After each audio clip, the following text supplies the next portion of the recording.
So hi everybody, Rochelle here with eXp Realty. So are you thinking about buying a house? Here are 4 questions that I want you and whoever is buying with you to ask yourself before you start. So question 1, why are you buying? Now, is it because you have the financial resources? Is it because you're feeling pressured from family or friends? Is it because you're thinking, I really like this particular area. I feel that if I don't buy now, then it might be too late. Is it because you just don't know why? It's just something that you feel you should do. So whatever the case is, just make sure you are true to yourself, and first of all, that will make things easier.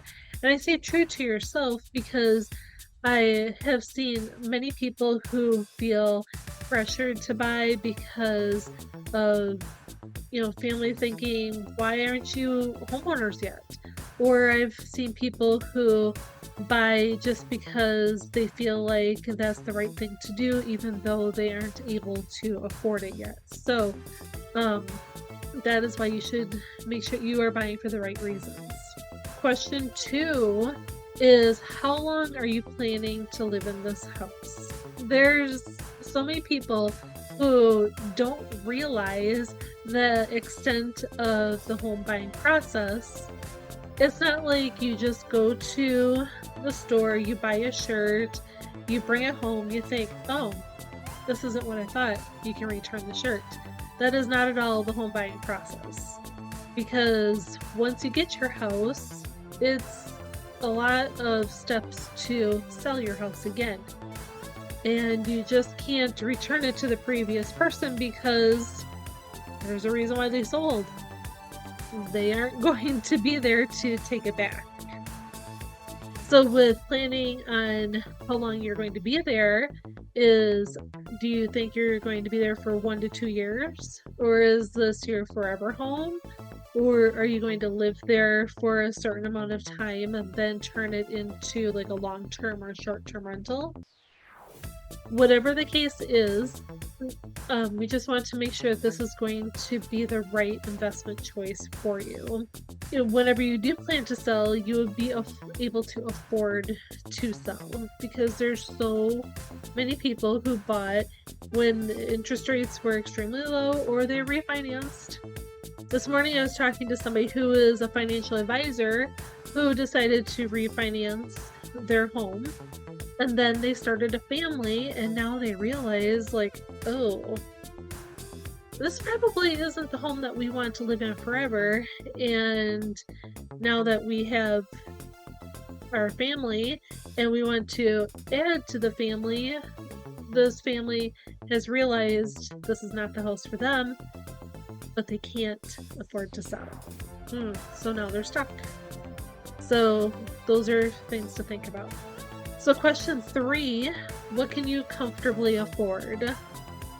So here's the thing. Let's say you are currently renting, and let's say your rent, for easy math, is $1,000 per month.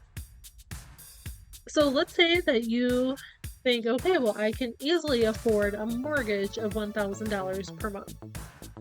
Now, here's the thing to think about is your lender is going to take a look at your current income.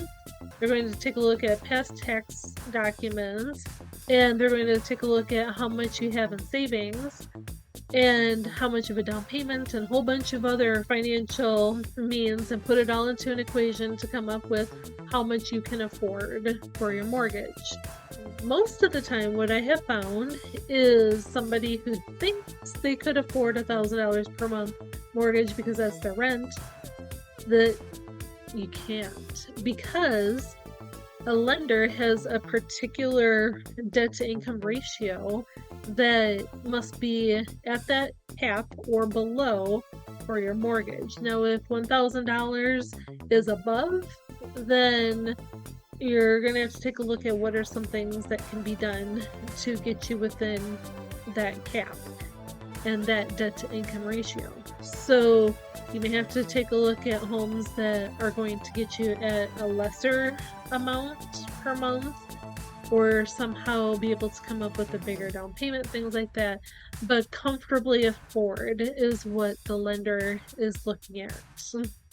So they will be able to talk to you more in depth about your specific situation and the debt to income ratio that they work with. So question number 4 pretty much ties into question 1 too. But are you ready for the responsibility of home ownership? So let's say you're renting, and let's say that there's a tree and part of it breaks off and part of it goes crashing through a window. Who do you call? You call the property manager, who will send out somebody to take a look, and then boom, there goes a new window in your home. Now, if you're the actual homeowner, who do you call? You call somebody to come over and help you clean up the glass, and then you call somebody who's going to get you a new window, and then you have to call upon your bank account to see how much that is and how much you can afford and things like that. So there's a lot more into it to be a homeowner versus somebody who is a renting person. So what other questions do you have before kicking off your house hunting journey? Let me know in the comments below. I'd love to know. And if you have any questions, please do ask. I'd appreciate it. And you have a great day, and hope to talk to you soon. Bye.